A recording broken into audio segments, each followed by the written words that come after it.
सारे देश के अंदर ऐसे हिंदू सम्मेलनों का आयोजन किया जा रहा है। लगभग एक 75 से लेकर के 80,000 हिंदू सम्मेलन छोटे बड़े मिलाकर के ये सारे देश के अंदर इस प्रकार से कुछ चल रहे हैं, कुछ हो गए, कुछ आने वाले समय में होंगे। इस सब का उद्देश्य क्या है? तो इस सब का उद्देश्य है कि हम हिंदू हैं और ये देश हमारा है जिसका नाम भारत है। उस भारत के प्रति हमारा कुछ कर्तव्य है और हिंदू के नाते हमारा व्यवहार क्या होना चाहिए ये हम सबको समझने की आवश्यकता है। क्योंकि भारत और हिंदू, हिंदुत्व और भारत ये कोई अलग अलग चीज नहीं है। हिंदू है तो भारत है, भारत है तो हिंदू है। ये दोनों चीजें एक साथ चलने वाली चीज है। और इसलिए आप देखेंगे कि जब हमारा देश गुलाम था 1947 से पहले, तब 1925 में नागपुर के अंदर एक व्यक्ति जिसका नाम था डॉक्टर केशव राव बलिराम हेडगेवार, उसके मन के अंदर ये पीड़ा हुई कि हमारी इतनी बड़ी जनसंख्या, हमारा इतना बड़ा देश, फिर भी हम विदेशी लोगों के गुलाम। तो किसकी वजह से गुलाम? कि हम में आपस में एकता नहीं है।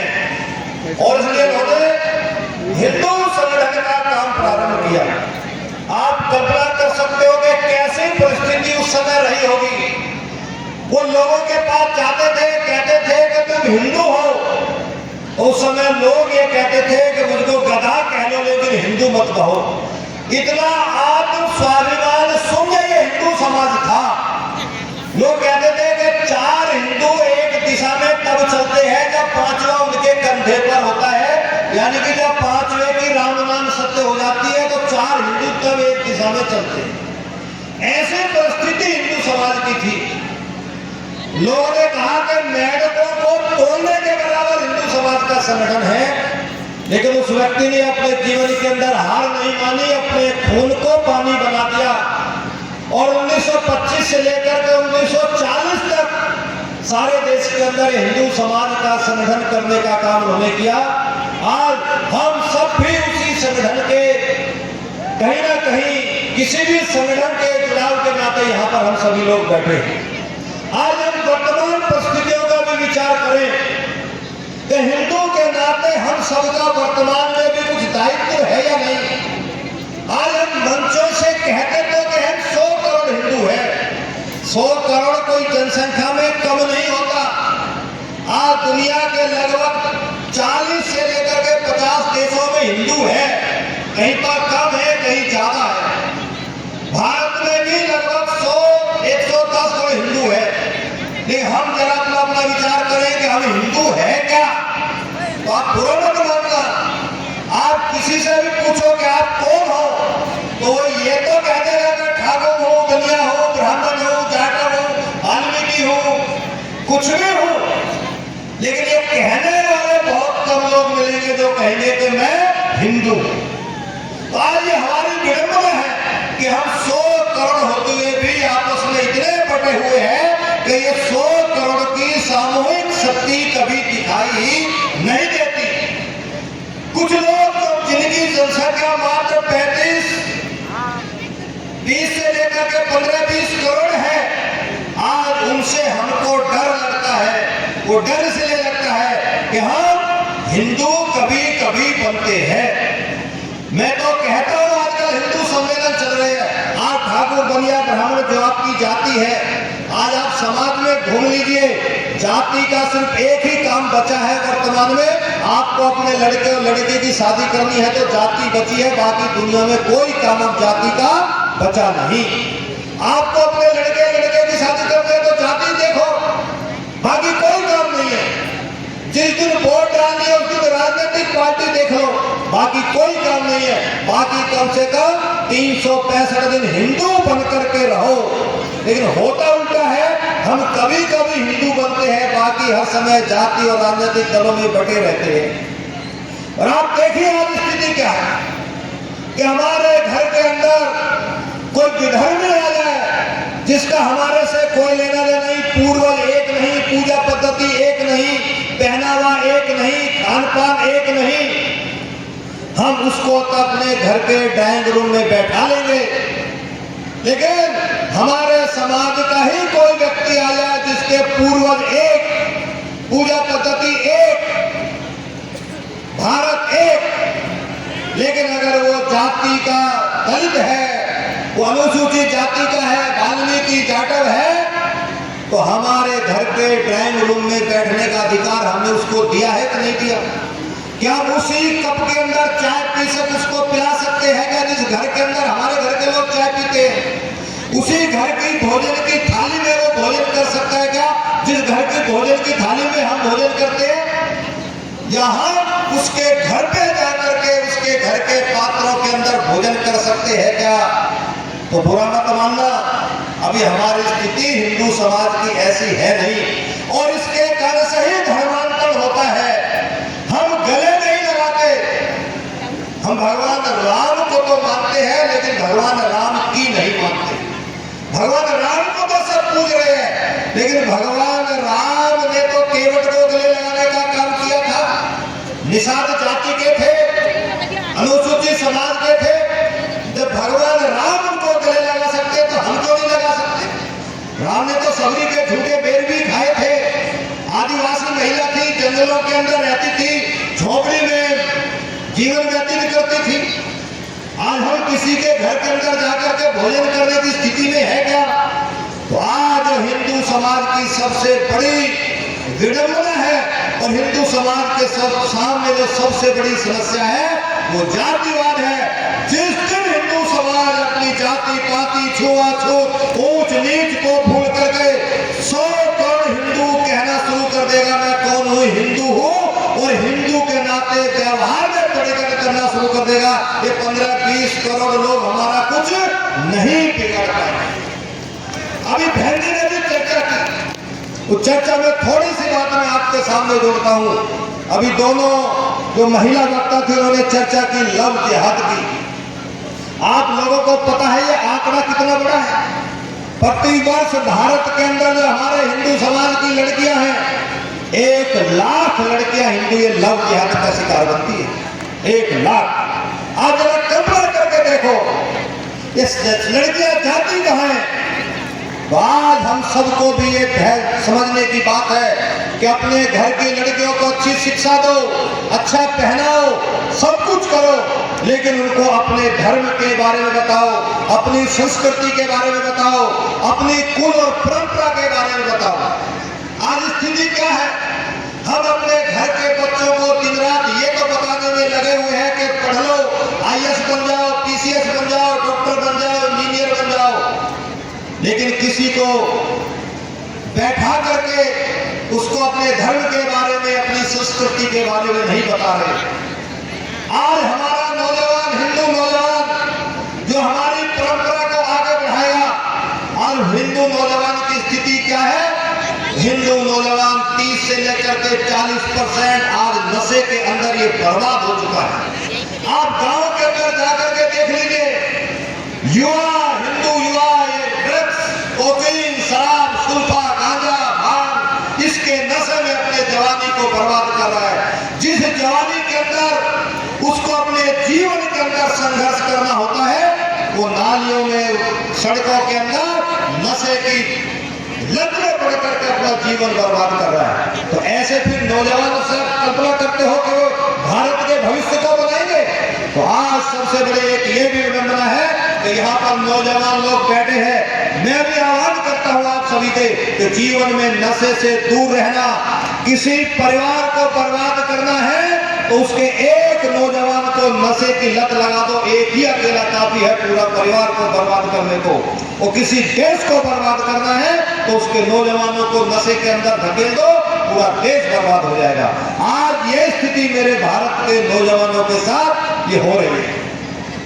तीसरी जो सबसे बड़ी समस्या है हिंदू समाज के सामने, आज हम सुबह से लेकर के शाम तक अपना जरा जो हमारा व्यवहार है वो आर्थिक व्यवहार है, उस आर्थिक व्यवहार को जरा अपने को आप देखिए। घर के सब लोग बैठ करके विचार करिए।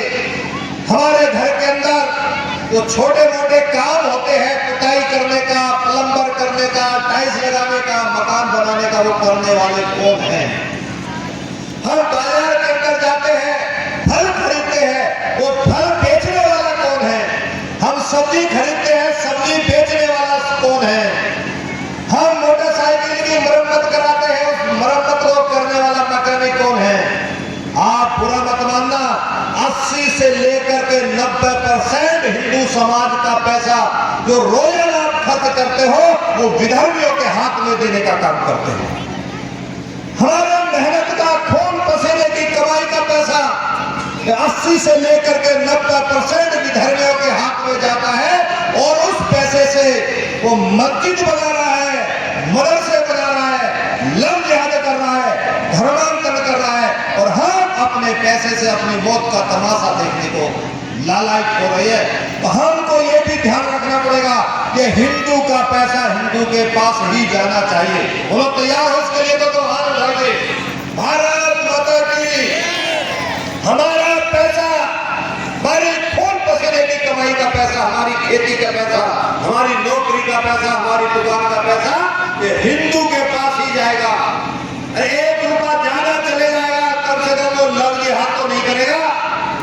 1 रुपया ज्यादा चला जाएगा, उसका पैसा मस्जिद और मदरसे के काम में तो नहीं आएगा, देश विरोधी गतिविधि तो नहीं करेगा, आतंकवादियों को फंडिंग नहीं करेगा, धर्मांतरण नहीं करेगा। अपना हिंदू समाज का पैसा हिंदू के उत्थान में आएगा तो वो मंदिर में ही चढ़ा करके आएगा, कथा में चढ़ाएगा, धार्मिक कार्यक्रमों में चढ़ाएगा। तो इसलिए हिंदू का पैसा ये हिंदू के पास ही होना चाहिए। अंत में 2 बातें और कहकर के अपनी बात समाप्त करूंगा। पूज्य महाराज जी का भी आशीर्वचन हमको प्राप्त होना है। आज हिंदू समाज पैसे कमाने की अंधी दौड़ में शामिल हो गया है। होना चाहिए, पैसा कमाना कोई बुरी बात नहीं है। खूब पैसा कमाइए आप लोग, 1 मंजिल का 2 मंजिल बनाइए, बढ़िया गाड़ी घोड़ा, घर के अंदर सोना चांदी आप रखिए। लेकिन एक बात आज इस कार्यक्रम से ध्यान में बैठा करके ले जाना कि घर के अंदर चाहे जितना सोना हो लेकिन सोने की रक्षा कभी सोना नहीं कर सकता। घर के अंदर चाहे जितना पैसा हो, पैसे की रक्षा कभी पैसा नहीं कर सकता। आज आप अपने घर में देखिए, हर घर के अंदर मोबाइल फोनों की कीमतों को आप जोड़ेंगे तो हर घर के अंदर 2 से लेकर के 3-4 लाख रुपए के मोबाइल हर घर के अंदर मिल जाएंगे। सोने की रक्षा सोना नहीं करेगा, पैसे की रक्षा पैसा नहीं करेगा। घर में जो रहने वाले लोग हैं उनकी रक्षा कौन करेगा? तो सोने चांदी, पैसे, जवाहरात, मकान, आदमी, इन सब की रक्षा लोहा करेगा। सोने की रक्षा सोने से नहीं होगी, सोने की रक्षा किससे होगी? ये लोहे से होगी। तो घर के अंदर लोहा रखने की आदत ये हिंदू समाज को डालनी पड़ेगी। आज हमारी स्थिति क्या है? कुत्ता भगाने के लिए डंडा भी हमारे घर के अंदर नहीं है। तो इसलिए आप लोग इशारा समझ रहे होंगे मैं किस तरफ कहना चाहता हूं। अभी हमारी बहन जी कह करके गई यहाँ पर कि हम 9 दुर्गाएं मनाते हैं और डीजे पर डांस करते हैं। तो कभी जब उस 9 दुर्गा को मनाते हो तो जरा उस 9 दुर्गा की मूर्ति को ध्यान से देख लो। जिस माँ की हम पूजा करते हैं उस माँ के प्रत्येक हाथ में हथियार है, भाला है, त्रिशूल है, चक्र है, गदा है, धनुष है, बाण है। हमारे घर में है क्या? हमारे घर में हमने अपनी पूजा घर में देवी माता को बैठा दी, लेकिन जो देवी माता के हाथ में है वो हमारी बच्चियों के हाथ में है क्या? हाथ में है तो चलाने का प्रशिक्षण है क्या? चलाने की सामर्थ्य है क्या? और इसलिए हर हिंदू नौजवान को, हर मेरी छोटी छोटी बहन को, आने वाले जो विधर्मी है वो शांति का पुजारी नहीं है, ये ध्यान रखना। विश्व में शांति हो ये तब कह सकते हैं जहां हिंदू है वहीं नारा गूंजेगा, विश्व में शांति हो। प्राणियों में सद्भावना हो ये नारा वहीं गूंजेगा जहां हिंदू होगा। धर्म की जय हो ये नारा वहीं गूंजेगा जहां हिंदू होगा। नहीं तो भगवान बुद्ध की बड़ी बड़ी प्रतिमाओं को तालिबानियों ने तोप के गोले लगा के उड़ाने का काम कर दिया था।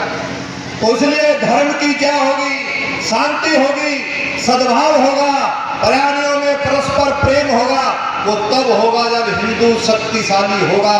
और इसलिए दुनिया को अगर सुख शांति के मार्ग पर जाना है तो हिंदू समाज का सबल होना और शक्तिशाली होना जरूरी है। और ये सत्य है कि दुनिया को सुख शांति के मार्ग पर अगर कोई ले जा सकता है तो वो हिंदू ही है। आज सारी दुनिया ये भारत की ओर निगाह उठा करके देख रही है।